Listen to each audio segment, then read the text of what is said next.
All right, y'all. You already know. Grind don't stop. Man.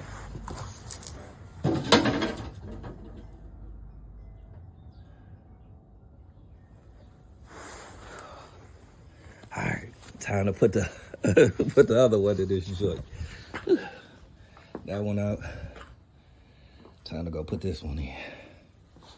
Boy, the joys of being hands-on. All right, y'all. That's the old one right there. But a little quick tip for all my hands-on DIY guys that be by yourself doing it.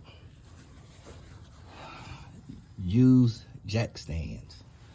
Definitely be delicate because you don't want to puncture or put no holes in your tank. But use jack stands. That helps you ease it on there. Especially if, you know what I'm saying, the tank got a little weight to it. But like I said, use jack stands that'll help you balance it.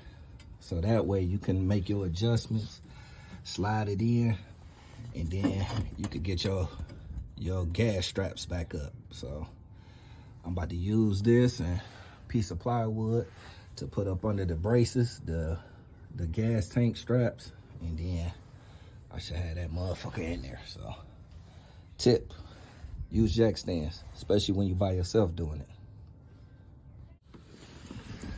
All right, y'all, your boy done did it. Tied in a mug, but got the new tank in. Like I said, this the old tank right here. I'm gonna show y'all. New tank is in there, all buttoned down, straps in, strap down, lock down, all that good stuff. Y'all already know. Gotta do the moment of truth. Y'all hear it.